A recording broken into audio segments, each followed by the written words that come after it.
ETC World, a desire to connect the world. Hello, good evening, friends. You all are welcome in my YouTube channel ETC World English Classes.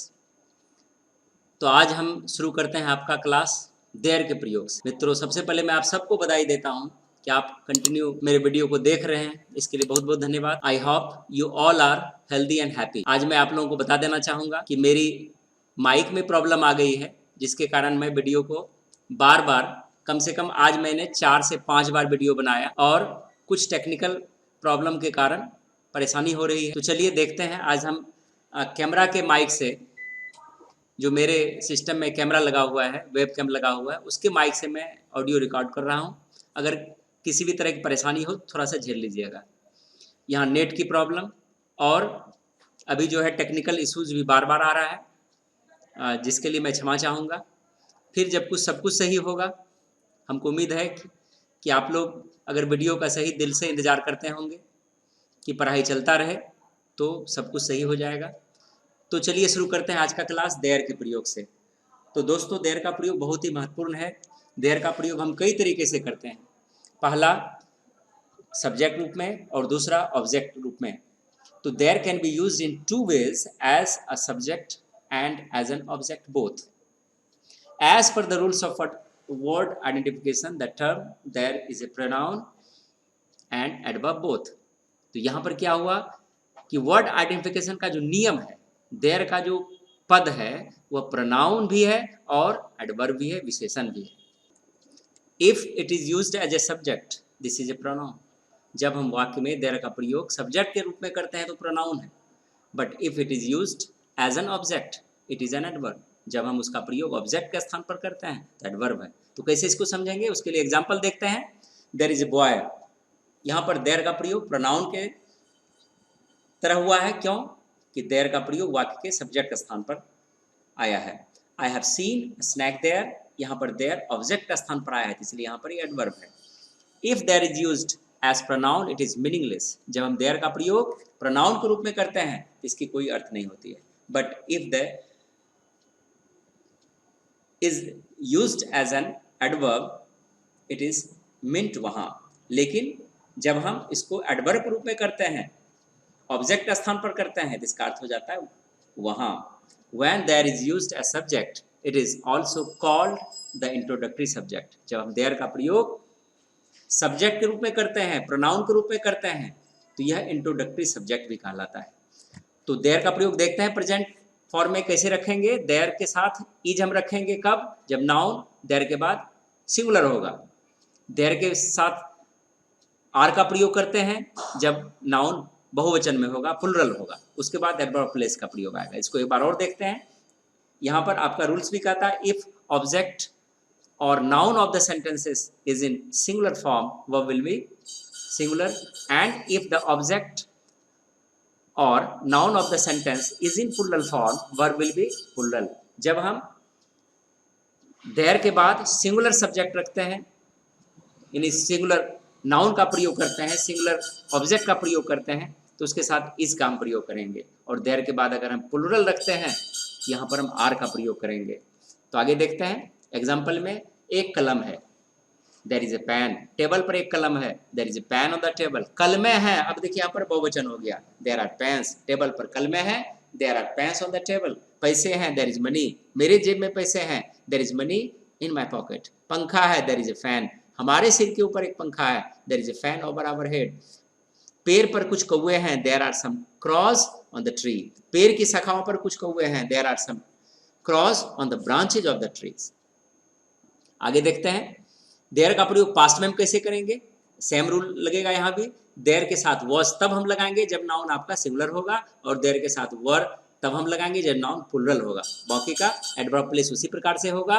एक लड़का था, there was a boy. एक लड़की थी, there was a girl. 2 मित्र थे, there were 2 friends. घर में 5 सदस्य थे, there were 5 members in the house. मेरे जेब में पैसे थे, there was money in my pocket. Homework, अब देखिए कैसे आप होमवर्क कीजिएगा।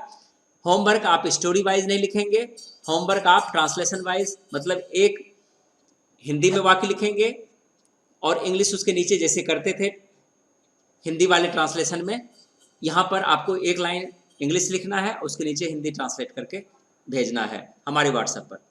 सबसे पहले उन बच्चों को मैं थैंक यू कहना चाहूँगा और एक्सलेंट देना चाहूँगा जो बच्चे लगातार मेरे ट्रांसलेशन को या मेरे टास्क को मेरे पास भेजते हैं, और चेक करके मैं उन्हें जवाब भी देता हूँ, रिप्लाई भी देता हूँ कि बच्चों अभी हमारे पास कम छात्र हैं, आप जो भी चाहेंगे जैसे भी चाहेंगे आप व्हाट्सएप पर लिख करके भेजिए, हम उसका जवाब हम आपको देंगे और वीडियोस में उसको समझाएंगे भी। तो चलिए शुरू करते हैं आगे कि इसको आपको हिंदी में बनाना है। There is a shop beside the road, there is a school in front of the temple, there is a small pond in front of Ram's house. There are 2 mobiles and 1 watch on the table. There is a priest in the temple and there is a water pot in his hand. There are lots of books in my almirah. There are 10 members in my house. There are 7 days in a week, but there are 30 or 31 days in a month. There is some money in my purse. There is a beautiful library in my college. There is dot in your matter. There is much power in your talk.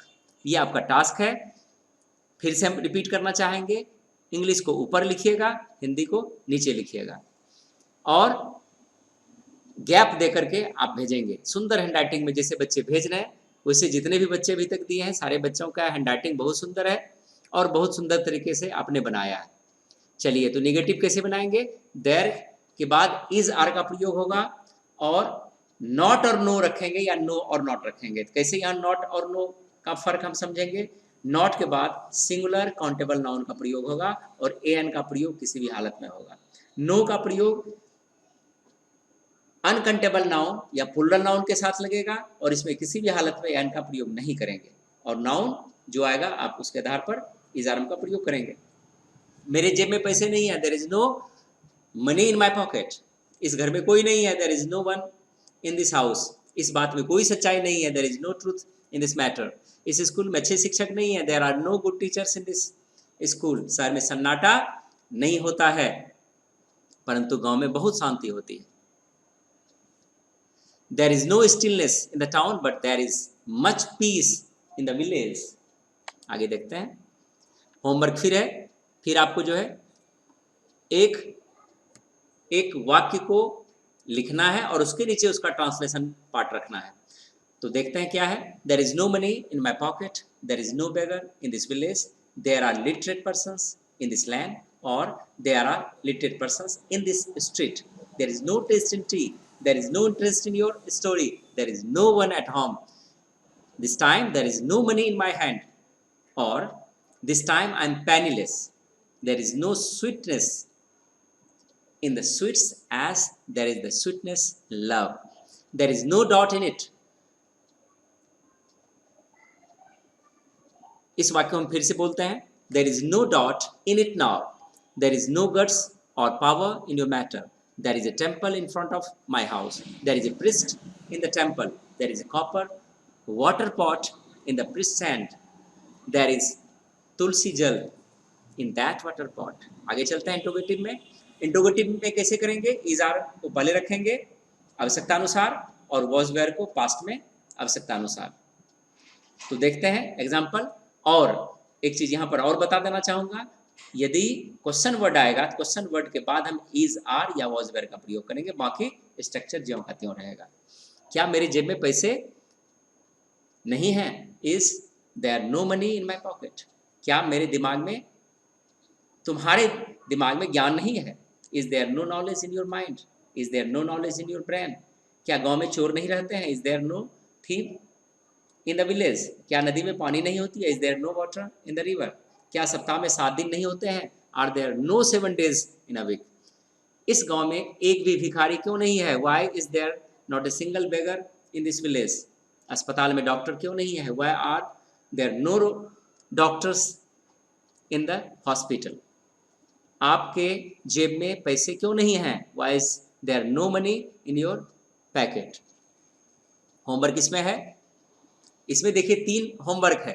आपको सारे homework को replay करके देखना है, pause करके इसको बनाना है। Are there no literate persons और educated man in this village, are there no 7 days in a week, is there no water in this class, was there no money in your pocket. were there no 2 books on the table? How is there not a pen on the table? Why was there no money in your pocket? ये आज आपका there का प्रयोग था। There के प्रयोग में आपका होमवर्क भी लगा हुआ है। आपको वीडियो अच्छा लगे तो वीडियो ज़रूर आप यहाँ पर लाइक करेंगे, अपने दोस्तों में शेयर करेंगे और दोस्तों से इसको सब्सक्राइब करवाएंगे ताकि मेरा हौसला बढ़ता रहे। और कुछ परेशानियों के कारण, जैसे हम वीडियो के शुरू में ही बता चुका हूँ कि मेरी माइक, मैंने 2 माइक लिए, बोया का 2 माइक मेरे पास हुआ, एक रिटर्न किए, अभी तक रिटर्न होके भी नहीं आया है और नहीं उसका कोई भी अभी क्लूज हमें मिला है। दूसरा मैंने न्यू माइक मंगाया और आज 5 से 10 दिन के अंदर ही वो फिर से ख़राब हो गया। तो मैं आज वेब कैम के माइक से अपना वीडियो रिकॉर्ड कर रहा हूँ और लगभग 3 से 4 बार आज ख़राब हो चुकी है। लगभग ये मेरा जो समय है 2 से 3 घंटे हो चुके हैं। 2 बार 3 बार वीडियोज़ को हमने लोड किया, ऑडियोज़ को सेट किया, लेकिन टेक्निकल फॉल्ट्स होने के कारण ये बार बार हमारे साथ ये प्रॉब्लम क्रिएट हो रहा है। तो चलिए, इसके लिए मुझे काफ़ी अफसोस है कि आपको पढ़ने में बाधा हो रही है। तो मैं आप सबका शुक्रगुजार हूँ कि आप इस लायक हमें समझते हैं कि मैं आपको कुछ दे सकूँ।